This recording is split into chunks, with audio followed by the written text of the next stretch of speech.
Well, what was, It yeah. was. Because they don't make steam engines. Well, they're Grief. probably in the West or somewhere else now. Great. But this was a big steam engine, and he had us come on, and he let us ride on it. Today they'd have an Amber Alert and everybody Yeah. looking for you.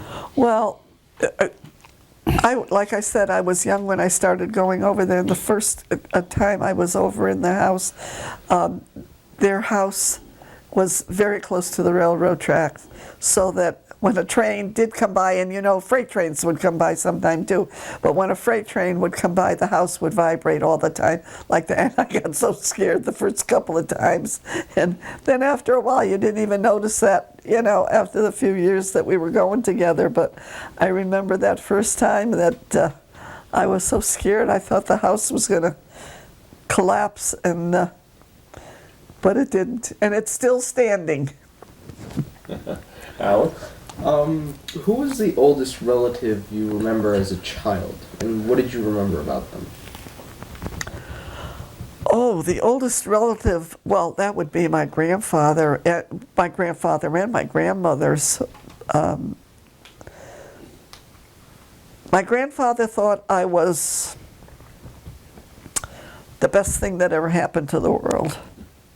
And it was embarrassing only because at that time there was a blacksmith shop in Fairfield Center, and that's where the men used to hang around.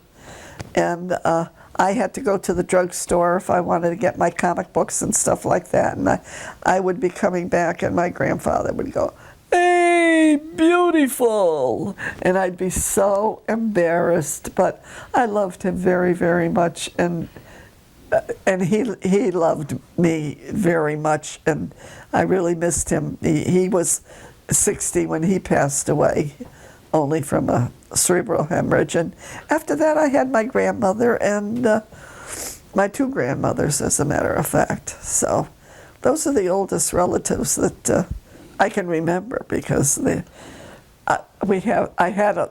father had, 4 or 5 brothers, and I mean, I knew all of them also. You know, we used to go visiting and everything. How about you, Frank? Who's your oldest relative you remember, and what was it? Well, my grandparents owned a 3-family house that lived on the first floor. And my grandfather worked, he was a janitor. Well, he worked loading the coals at the coal company. We used to load the wagons by hand. And then after I became a janitor at Washington School, which is on Villa Avenue now, the Villa car wash in that area. And he used to be the janitor. He was the janitor for 25 years.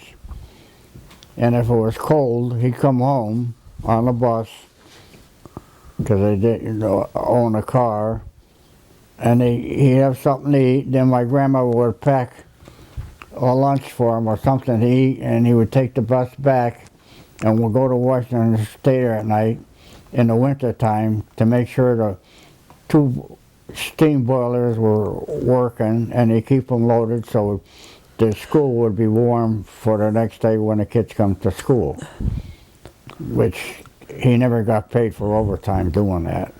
The town never paid for overtime. I wonder if you can get it today. Today, they get paid for every minute that they're overtime, these custodians. Well, that leads us into our next question. What was your first job as a kid? And I had to work for my father as a plumber. And how old were you, and what did you do? And sheet metal.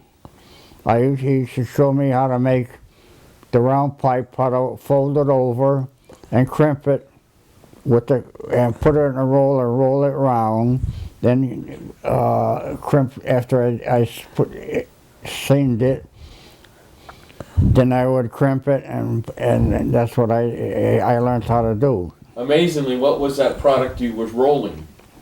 That was asbestos. Steel pipe. Yeah, but what you Right putting stem. pipe, you're putting asbestos over it, if I recall, correct? No, you bought that, and they came in certain size, and all I had to do was crimp it over, and then put it in a roller and roll it till it came round, and then shoot it with a sealer, then crimp the edge with the crimper, which I still got here in the garage upstairs. And how old were you when you did this? 13. And how long did you work for him? I worked for him till I was after I was married. Till 10 years after. Then I got a job at AFCO, like called me when I was 39, and I worked there for 25 years as a steam fitter and sheet metal. I did both there. How about you, Mom? Did you ever have a job? Sure, I told you I was I ushered at the theater, but that, and then, yes, I used to, I worked in the stores in Bridgeport as a salesperson in Reed's and Howland's, and another store called Kay's, and then the best part of that job was working in Reed's behind the candy counter. Boy, was that fun. And how old was your first job? When I was 16, right away. Did you have to work or did you want to work? A little bit of both. I enjoyed working. I didn't mind working. And at that time, I was able to take a bus and just at Fairfield Center, and I would go up into Bridgeport. And then, but no, I had to, not financially, but I had to go to work because my parents told me to. But speaking of that, taking the bus and stuff, reminds me about when you said, what did you do on weekends as a teenager too? One of my girlfriends and I would take the bus here in Fairfield, and we could get for the one fare of, I think it was a quarter, we could take the bus all the way to Stratford, Paradise Green. And we would go there, we'd get off, and we'd walk around Paradise Green. And there were stores there that we could, go in and get an ice cream or something like that. And then we'd get on the bus and come home again. And we did that quite often also. Did you ever go to Pleasure Beach? I heard that was quite Oh, a place. yeah. We went to Pleasure Beach. As a kid, I used to. But you wouldn't go on a roller coaster. I Oh, did. well. It wasn't built good enough, that's all. But Pleasure Beach was fun. We used to go there, and they had, I saw Johnny Weissmuller there, when, you probably don't even know who Johnny Weissmuller is, but he was a very famous swimmer, and he played Tarzan in the movies, and he appeared at Pleasure Beach in their pool and put on a swimming demonstration. Johnny Weissmuller. That's what I said, didn't I? Well, Johnny Weissmuller, he came there, and Is that what I came there. said? I was there with her, and we Yeah. watched him swim. Yeah. And then they used to have the artificial bowling, and which they still do have. I know. Sometimes I'll see it on TV at different places. And What is artificial bowling? well, I mean, you would bowl, but instead of trying to knock down pins, they had in the backboard, they had different round holes to try to get the ball in, and each hole counted differently. Oh, I know what you're talking And, about. Yeah, yeah. Skee yeah. ball. Skee ball. Is that what it is? Yes. Yeah. Okay. Yep. That's what we used to do that. We did.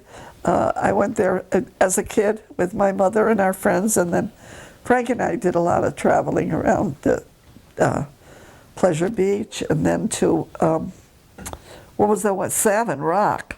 And he's trying to get me to go on the roller coaster there, and that went over the water. Savin Rock. It went right over the water. That was huge. Not me, man. And that leads us That's- into, how did you guys meet? I used to come up the center with the motorcycle, and one of her friends always got on, and I said to my buddy, "What the heck we always come here? Every time I come here, she jumps on a motorcycle, and she won't get off unless I take her for a ride." But my What was her wife, name? she would never get on a motorcycle. Do you remember her name? Muriel. Is she still around? No. No, it was, She lived up the center. yeah.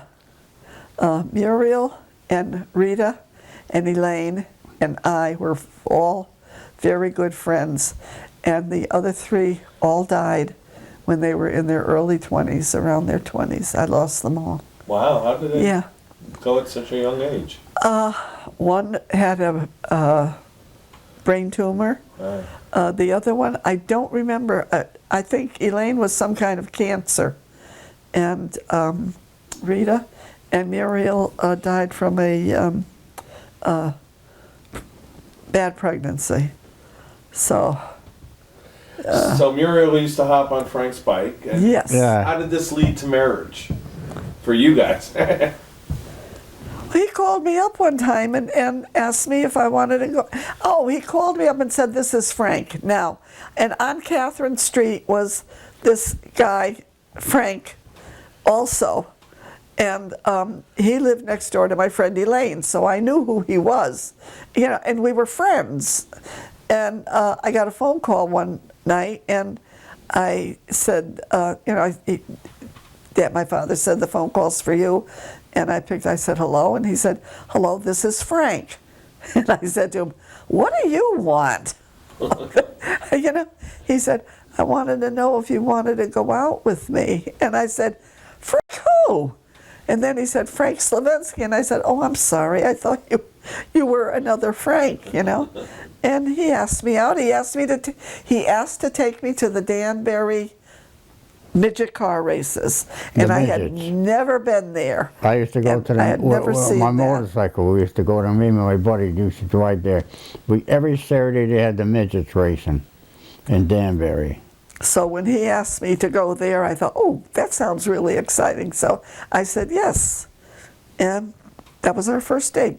And what year was that? Do you recall? Oh, How many years did you date then? 5. 5, okay. And how old were you at the time when he asked you to go midget racing? I was still 15, 15, 16. I turned 16 when we first started going together, basically. But I was 15 when he called and asked me to. So, of course, my parents definitely were not happy about that, because he worked with my father. And, of course, my father was Frank. So, and my mother always used to tell the story one time that Frank and his father were doing some work in our basement of our house, and my father was down there. My mother opened the door to tell my father lunch was ready, and she goes, "Frank," and she says all 3 of them answered. But no, and then after that, he always took me to nice places, and treated me a heck of a lot nicer than he treats me now. But we had I had a fight with my parents all the time over going with him because of him being 7 years older than I. But as you can see, it's worked out well. Lasted a long time. So when you asked her out, Frank, what was going through your mind? Did you think she was going to say no, or what was going through your mind? What? Why did you ask me out? You were the one that wanted me to take you out. Okay, and what was going through your mind when you asked her out? Did you know she was going to say yes? Well, I just figured you go out on a date, and I took her to the midget, as they say, to the midget car racing. Then after we started going, every Sunday we'd go out someplace. What were some of the favorite places you went to? There's got to be a lot of places that aren't around anymore. Savin Rock, Savin Rock. Pleasure Beach, Pleasure Beach. Putnam Park. Yes. When I had a motorcycle, we used to pick up girls at Pleasure Beach. I mean Savin Rock. No, I mean Bursley Park. Bursley Park. Yeah. And we went to Bursley Park. I had a motorcycle with a buddy seat, and my buddy then, and the girls would always want to ride on mine because I had a buddy seat. And I ended up getting dates with ones, and I only went a few times with them dates, and that was it.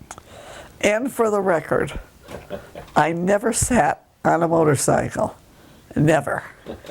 And I mean, and there was one time when we were at a carnival in Black Rock, where St. Anne's school used to be, church, and I was there and we met him, and he walked over to where his sister lived, Marion, left his motorcycle, came and brought me home, and then he had to go back, give Marion her car, and Marion and Tony were the first ones in his family that I met, and I loved both of them very much. And I still love Marion as much as she loves Alex now. But she and Tony, yeah, and. Was Frank a bad boy because he had a motorcycle? Was it? Oh no! No. Oh no! Not at all. That wasn't until the 50s. It wasn't. No, my kid, my cousin, she'd say to me, "I can't believe you won't get on the motorcycle," and I said to him, "No, I'm afraid." But when our daughter Gail and John started going together, and John took Gail for a ride on his motorcycle, and she put her leg on the exhaust. She got a terrible bad burn from there, so. But that kind of cured her of riding on their motorcycle too, because both our son and John had motorcycles too. But Frank, you mentioned other dates on the motorcycle. What made you realize that she was the one, though? I made him. Well, afterwards I kept going with her a while, and that was it. I grew on him. We really had a nice relationship, I mean, like I say, my parents definitely did not approve of it, but then they didn't approve of my brother and the girl he chose to marry too. That's right. And she was a wonderful, wonderful person. She. Well, your brother went with another one first. Yeah, my maid of honor he went with. Yeah. But that just didn't work out. That's all. It just wasn't meant to be.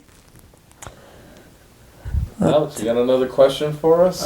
This one is more specifically targeted at Grandpa, but there's also a follow-up that would follow more towards Grandma. What was it like when you proposed to Grandma? When I what? Proposed to her. That's a good question. What did you do? How did you? She wanted the engagement ring. So we went and picked one out. And I had her pick out the ring that she wanted. And it wasn't that good, so afterwards we turned it in, and then we got another ring later on. Yeah, did but you tell get him this why. Why? And Why where did get we this from? returned it, because he had gone to my father to see if he could give me the ring, and we could get engaged, and my father said no. So that's why that ring went back, and I did love that ring too, But then he bought me the other ring. Where did you get these rings? Lennox Jewelry, right? Where? Lennox Jewelry. Yeah. Where was this? It wasn't Black Rock Turnpike like it is now, is it? No, it was in Bridgeport Bridgeport. Oh, okay. on Main Street. What memory stands out the most from your wedding day? Oh, that I never did get to eat the food, and the fact that it was an absolutely gorgeous, beautiful day, and I had 4 wedding cakes. 3 of them were the color of each one of my bridesmaids, different colors, and then the white one was ours. And we had where Joe's American Bar and Grill is now was the, Yeah. what was the name of the place now? It used to be a Howard Johnson, and before that, that's what it was, something else.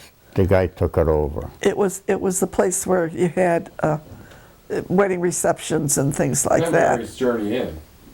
What? No. No, It this was in the center. Where Joe's at the American circle. Bar. Yeah, right there. Uh-huh. But it was a really, it was like your wedding day was. The same thing, you know. Ours, well, yours was in November. Ours was in, April. It was a And, real warm day. It was beautiful. And what was it like on your wedding day? Where did you take your vows? Where was that? St. Thomas's St. Church. And Do you remember who the priest was? yeah. It's okay. Oh, I can't think of his name. That's okay. It's not important. Well, it is in the. Oh no, that was John and Gail's priest. Yeah. But our altar boy, one of our altar boys at St. Thomas's Church, grew up to be Father Robert Nemeth, who was a very, very wonderful priest, and he At was St. at Emery's. St. Emery's Church, and he could remember every parishioner's name. He was really fantastic. And even now, yet some of the older people, and they talk about, when Father Nemeth was here and, at St. Emery's and things, and I'll say to him, he was our altar boy. And so that was another good memory that we had. But we got to back the story up quite a bit, because when you asked to marry her, there was some conditions, was there not? About college and stuff? Oh yeah, She well I was had going. I had to go to college, and after college, my father said that it would be okay for us to get engaged or be married, but I just went to junior college, secretarial college, Waylister in Milford. My friend that lived across the street drove she and I every day. She went there too. So, and I did what they said, and Frank was good enough to go along with it too. We didn't have much of a choice. Otherwise it was. I mean, my parents were strict when we went to I went to the high school prom. He and I did. All of our friends were going down to Glen Island Casino in New York, which was the place to go at that time. And I had to be home by 12 o'clock. And I was the only one there. And poor Frank and I got down there, had one drink, and, well, we got to leave. And we went back. And I regret that to this day, that he just came along and did that, because it must have been a good pain in the neck. How long were you engaged for before, when he asked Frank Kruzak for your hand in marriage? From how long did it take for a marriage to happen? We went together 5 years before we got married. Yeah. And it was probably 3 years when we first decided. I was ready to get married. I wanted to get married and start a family, and he had saved his money. It wasn't a case of where, we couldn't afford it. We had to wait or anything, but it was just my parents. And finally I just said, if we do what they say, then there's nothing they can say, about it.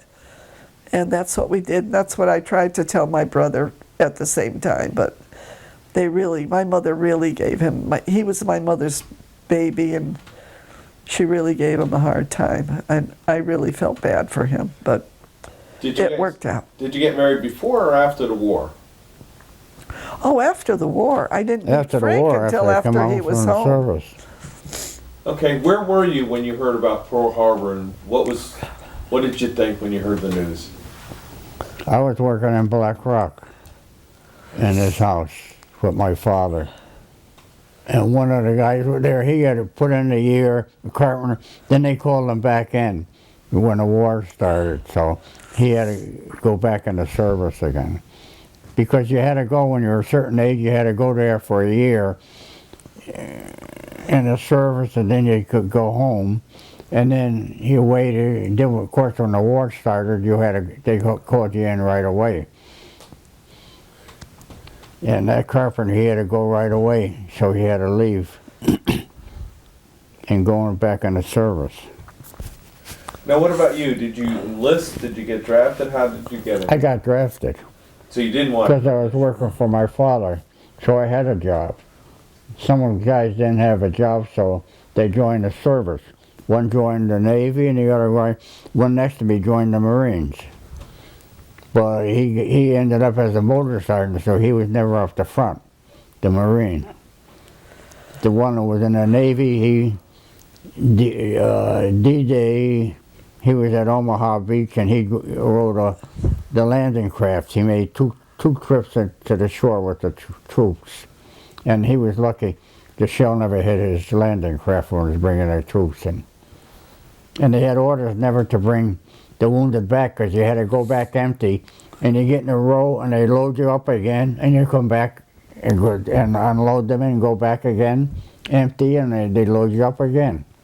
We're going to do a whole series on your time in the war.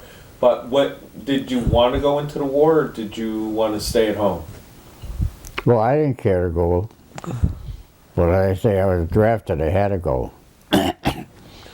Then I ended up in the 8th Armored, which was an armored division, has a lot of tanks, and I was in one of the tanks too. I trained, and I became, they shifted me to the #1 tank in my company, so whatever did your job you did, you got up, and the best men in the outfit were #1, and I ended up in there, #1 tank, with the rest of the guys. So when he went off to war, do you remember him telling you he got drafted and what was going on? Oh, no, I didn't even know him then. Oh, you didn't? No, I Okay. didn't know him till he had. I went in when I was 19. He was discharged. And he was 23 when we started going together. When I got out of the service. Oh, I got you. Okay, so you know each other. Well, when did you know about World War, Pearl Harbor? I basically don't remember that much. It didn't concern me that much because I was young, you know. And I didn't intend to go into the service. I was still in school. I was still in high school, I guess. Was there any family members you know that had to go over? Not that had to go. No.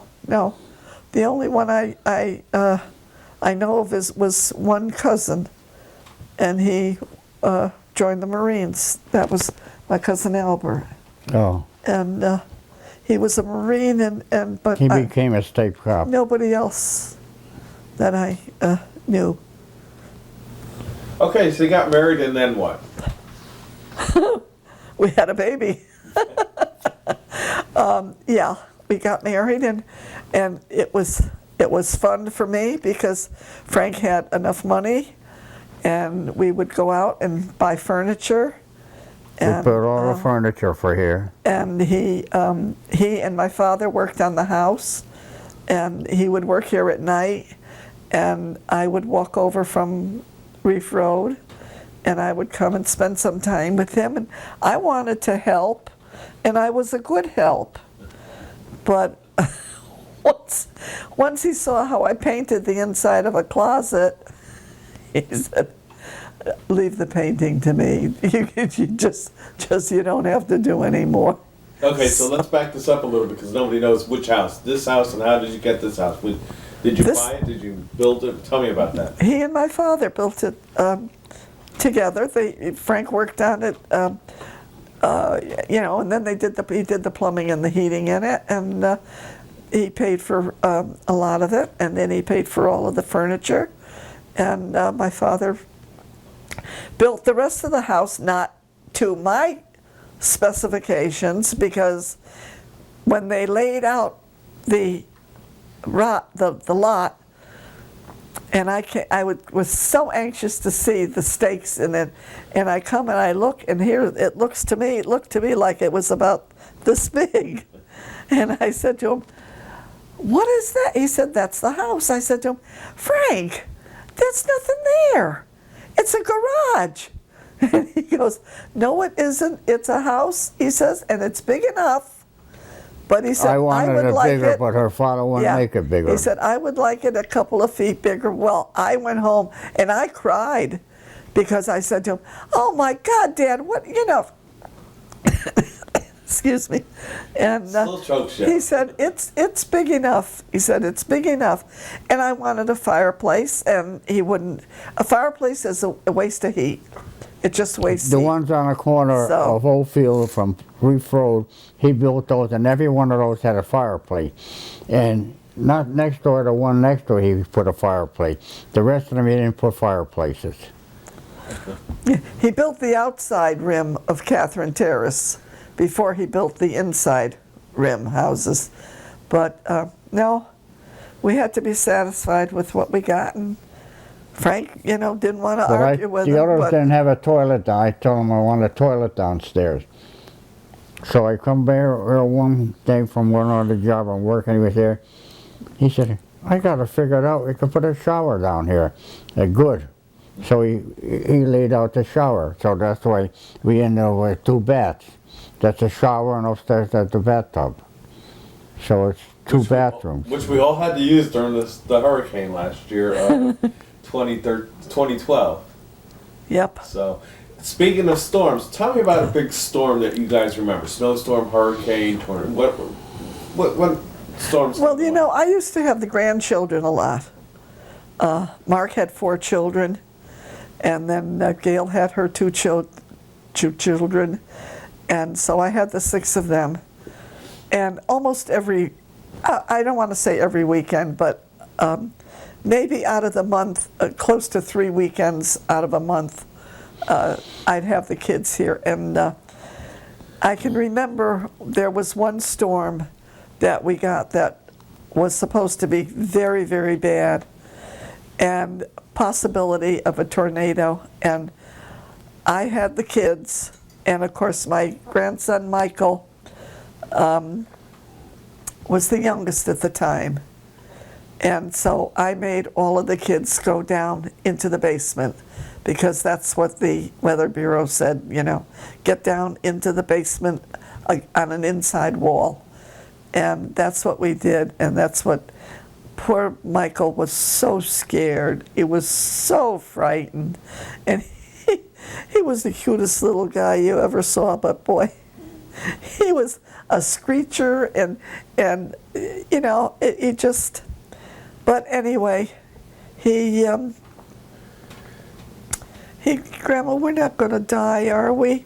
Are we going to be all right? And I go, of course we are, honey. Of course we're going to be all right. And all the time I'm praying like mad that everything is all right. But that's just one that I remember. The other one storm that I remember in my lifetime is when there was the hurricane, and I was around 7 years old then, and my father was going to buy a cottage down on Fairfield Beach, and the hurricane came and took the cottage away.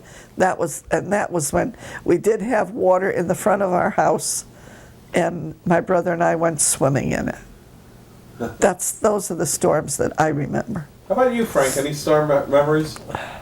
1938, the woman next door brought us home from school, and trees were down, so she had to take a different route driving, and the 4 trees in front of my grandmother, 2 of them went down and knocked the wires down. So we were without electric for I don't know how many days.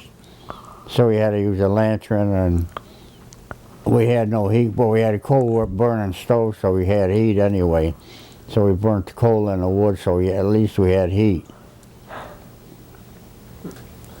Got a question, Alex? Going back to well, your kids, why did you choose their names? Mark? I guess they were just the saints' names, Mark and Gail. Gail is Catherine. You know, I didn't want another Catherine. I didn't like Catherine, as a matter of fact, but I'm so used to people calling me that besides Kay that, you know, it doesn't bother, like Katie. Catherine and a Rose, you know, and I think it's beautiful, you know. But so Mark and then Gail, at the time that was the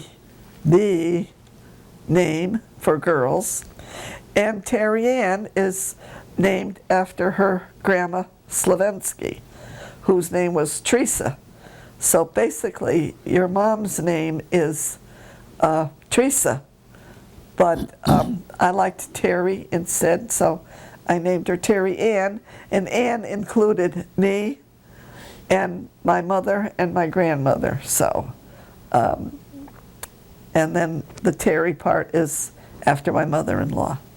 So my father-in-law was very pleased about that there was a grandchild that was named for her grandma. So. What was a favorite vacation time growing up with the kids? Oh, I would have to say Winstead, wouldn't you, Frank? Yeah, we went there before I got a job at wasn't making working for my father, wasn't making that much money, so that was we went with friends. We used to rent a cottage there every summer with them, and we split the bills. And they had 5 kids, and we had 3. And I told my kids, don't wait for them to grab everything, the other 5. Grab the food too. Because they would sit there, and the other couple widows had 5, and they're gobbling everything up, and we're splitting the bill. So I'm telling them to treat them. You gotta be able to get the stuff before they take it all. They did. I don't know. I don't ever remember anything with your sisters like that, you know, or even when people would come here to eat too, except for Betty's kids. Oh, I shouldn't put that on camera. But anyway, no, basically, there are some that have a few kids that, for some reason or another, they just seem they have to hurry up and grab it, you know. But the kids, they talk about it yet to this day. Gail and Carol will get together and they'll talk about what they did this in Winstead, they did that. Terry Ann can tell you what kind of ice cream we walked down to, and what kind she got every single night that was her favorite. And we have so many happy memories and it was just a week that we spent there, and never an argument, never a fight. And Frank and the other one was Frank also. He was another Frank. And they went fishing in the mornings. And sometimes they'd come back with fish, and sometimes they We'd come back and we'd have trout for breakfast. And even. Yeah. We catch a lot of trout. This is Winston, Connecticut? Yes, Winston. The Farmington River. And so this was It's up by Hartford, the Farmington River. It's a big river. Yeah. It was right on a lake. They were at a lake. And we went fishing at the river. It was a few miles away from it. And we both had a dinghy, which I had a station wagon, and it was only 4 feet long or 5 feet long, and it fit into the station, and so did he. So we each one bought a dinghy there. We used to go out and go fishing with it. Remember when we were pulling the boat up there, and I said something about, you know, God, I hope that thing doesn't come off or we lose it or something. And then I turned around, and there's blessed Terry Ann. God, that kid gave us more pleasure than any other kid could possibly. She's holding the boat. And I said to her, what are you doing, honey? She said, well, I'm holding the boat so it doesn't get off. We won't lose it. So I said, oh, what a good girl.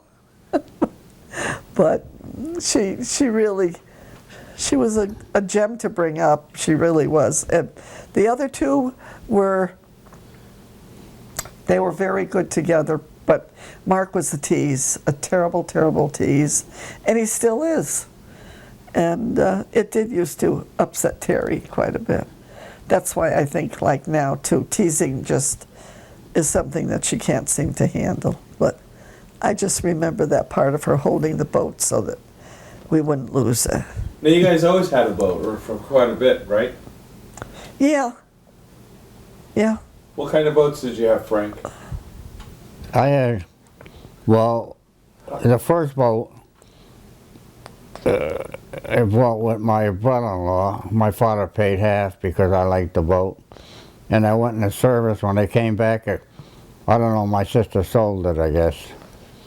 So after that, I bought a boat from a friend of hers on Reef Road. He wanted to get rid of it, so I bought that. That was only a 15-footer. And then after, that was the second boat. Then I don't know what the third boat was. Then the fourth boat I bought from a guy in the shop. It's an 18-footer with fiberglass one. And it only had a 70 horse on it, so it would only do 20 some odd miles. So I bought a bigger motor after that. And I was satisfied with that. And I had that for over 30 years, that boat. Is that the boat that you went to, what was it, Coquine Island? Coquini Yeah, we Island. used to go, sometime I come home for work, and she said, let's go there. So we had these small grills. I put charcoal in it. We'd go there, we'd cook kobas or either hot dogs or hamburgers and eat supper there. And after we come home, and I wash the boat off and put it away. Because I used to get out of work at 3:30, so it'd be light yet. So when I come home, I'd be home at 4 o'clock, and we'd go there, cook candy, and stay there for a few hours, and come back before it got dark. And we'd eat supper there. You would, big clammers and stuff like that? Tell me about We that. used to go clamming a lot, her and I used to go with other friends. Did you ever get in any trouble with the boat? You know, break down? No, anything like that? no. No? You guys were very lucky.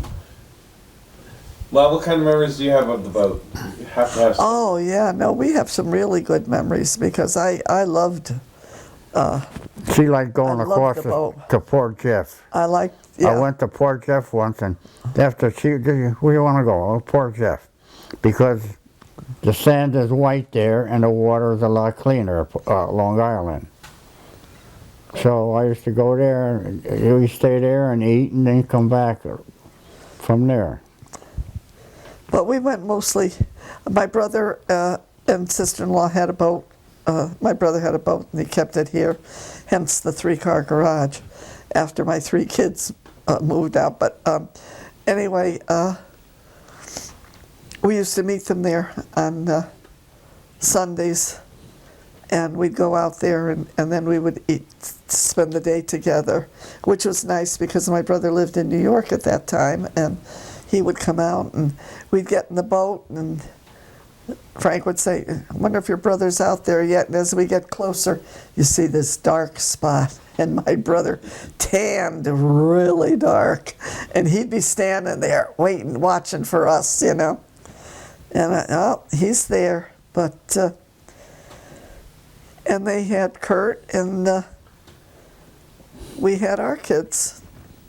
So they all had a good time.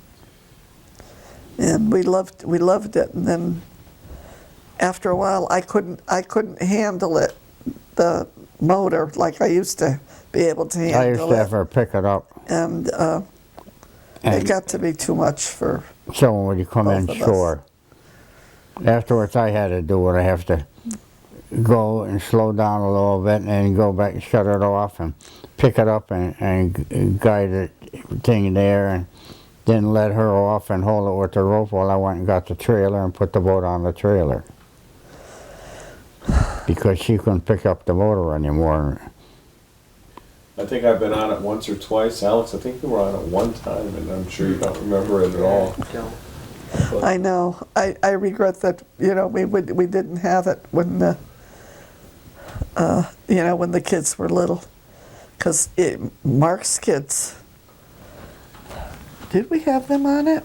Mark's kids? No, when Mark and Gail and Terry, we used to go out by the lighthouse and I'd stop it and they used to swim there. Swim, yeah. And they had a ladder put down, they'd come back in a boat and they'd jump off and swim there where the water was clean by the lighthouse.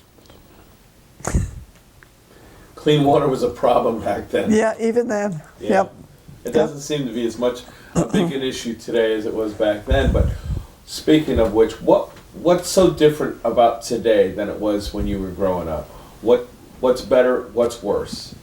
Oh, I don't know. It depends upon your health and what you did do with your life when you were younger, and as we got older. I enjoyed working. I never had to work. I was never told to go to work. And I went to work when my children were all in the upper grades at school because I was alone all day.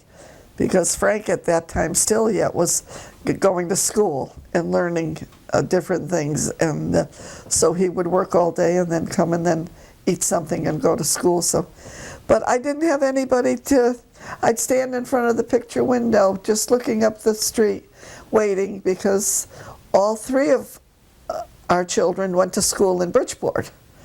And so I'd wait until I see them that they got off the bus. This was even before they had cars that they could take.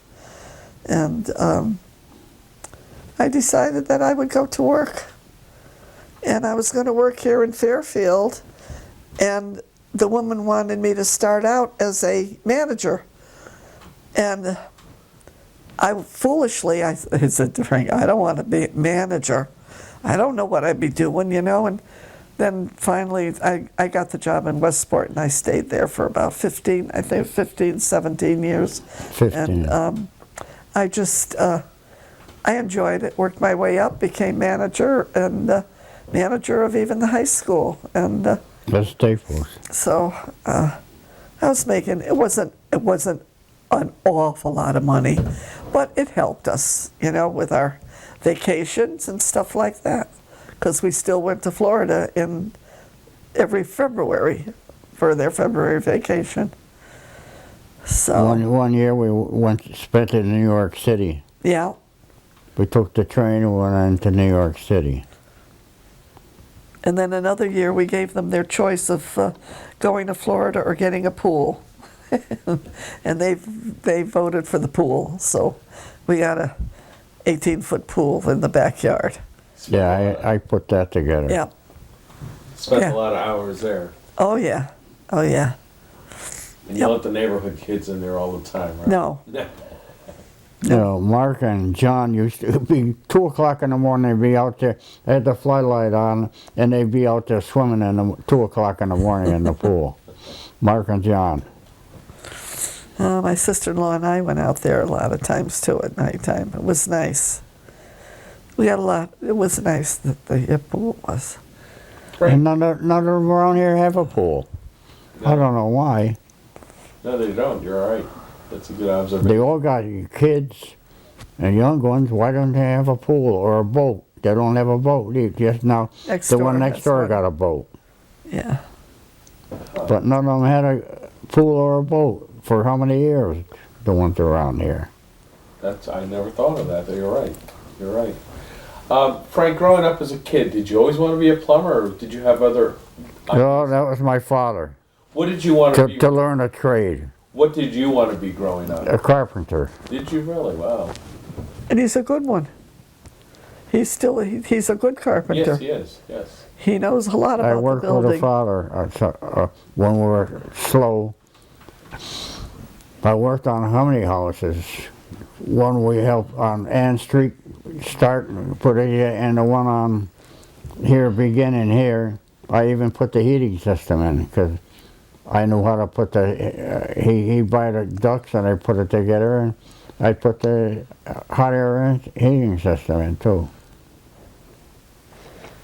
But you had it, being a plumber and stuff, that provided a good life too, though, right? Well, we worked more overtime as a plumber, a steam fitter. Yeah.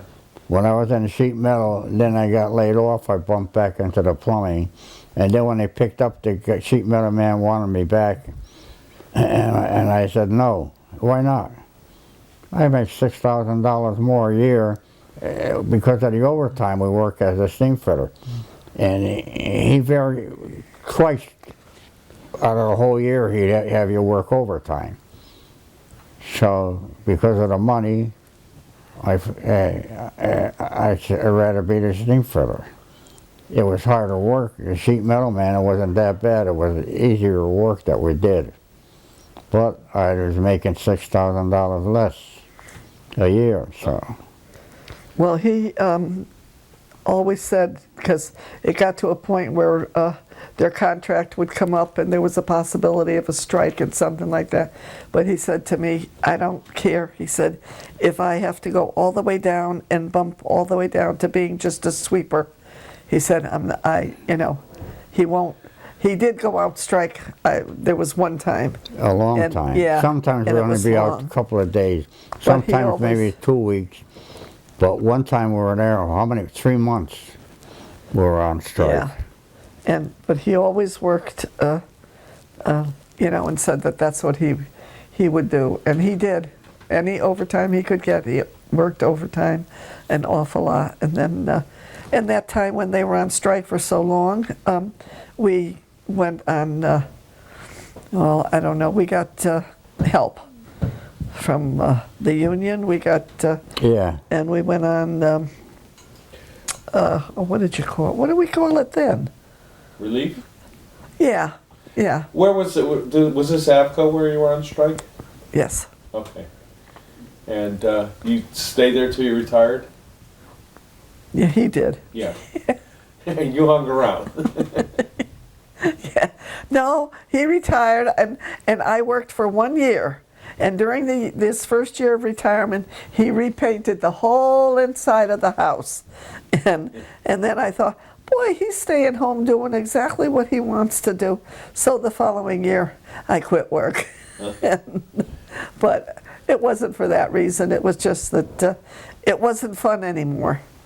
And when your job isn't fun and you don't get up in the morning and say, oh, God, I know it's early. I mean, we used to get up before 5 o'clock in order to, because when I stopped driving, he had to drive me to Westport.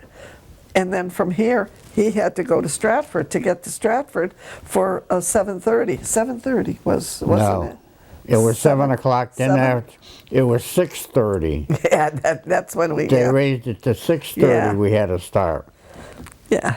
Because of Sikorsky, they had one of the hangars there. They were so because of the problem with them. They said, well, we're going to start at 6:30 instead of 7, which was a pain in the neck. So we had to get up before 5 o'clock then to take her to work and be at AFCO before 6:30. When did you retire? When did both you finally quit both your jobs? She retired after. If I know she was going to retire He would have kept working. when she was 58, I would have stayed working. Because I would have been a lead man and got $1 more an hour as a lead man. But he still never said a word to me when I said to him, I really don't want to work anymore. He never said, well, I wish you would. I mean, he's been very lenient with me. Retirement, you did a lot of gardening. What did you do in your retirement age? Who are you looking at, me? Both of you. As little as possible. Frankie did a lot of gardening, right? That's right. That's when he's, yeah. When And was your first used to garden? go clamming a lot and fishing. Yes. Yeah, we did. We went out in the boat a lot when we were both retired. And then at the time, our friend Nancy and Bob Hull, whom you know also, they lived next door to us. And we would come in from the boat, and I would be out there. He would be washing the boat and putting stuff away. I'd be out there scrubbing the clams, and I'd put them onto steam. And then we didn't even have the back room there, and or the deck, and we had a picnic table in the middle of the lawn under the tree. And I'd bring the clams out and call Nancy and Bob. They were the only ones that would eat clams. And boy, they came over like mad, and the four of us would sit there eating the steamed The smaller clams. ones, see, we used to put It on the was grill so when they pop good. open, eat it that way. Oh. Then I after would that, never we eat 'em did raw. that. My son and son-in-law would eat them raw. They were good at eating raw clams and oysters. John and Mark, boy, they used to eat the raw oysters. So, So what led us up to here today? what led us up to here today? Well, since the time I was retired, there have been many, many illnesses that he's had to take me to, doctor's appointments that he's had to take me to and watch over, and do a lot of things that he's been able to do, and now it's hard for him to do these things too. So that's what led us to here. I mean, Terry Ann was 2 years old when I had my gallbladder taken out, and after that, and then my kids were all sections, and so I needed the help then, and then I developed the sleep apnea, the fibrillation, AFib. What other? I had my I don't know gallbladder. every ache and pain. Well, you don't want to know. It's a This is what I'm comparison. doing. Yeah. This is what I'm doing. Each time there's something else happens. You look back. What's the happiest thoughts that come to mind of the last few years? What are some of the? The happy thought. Well, I don't know. It's been a good life. I have absolutely no regrets whatsoever. Occasionally, but I mean, we work together. Sometimes we work together well. Sometimes we don't. But on the whole, I really thank God every single solitary day.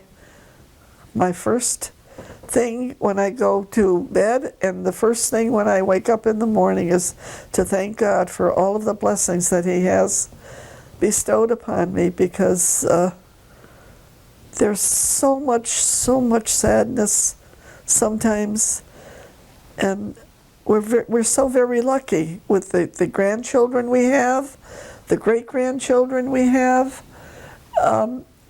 They're healthy, they're good, they're conscientious people, and no problems. So what more could you ask for? And we have each other for 62 years. It'll be 63 years in April that we have each other. Frank, what's the secret to a happy marriage? Frank, what's the secret to a happy marriage? I don't know. Ask her. I'm laughing. I was dying to hear that answer myself. Let's end on that note. That's perfect. Say goodbye to your great-grandchildren. Oh, God, to my great-grandchildren. I wish I could be there in person, but since God probably is deeming that I'm not, I hope that you have a good life and you have a happy life, and be good to your mother and your father, because I love both of them, and as much as I love you guys. And so take good care of your kids. That's my feeling. That's what I feel.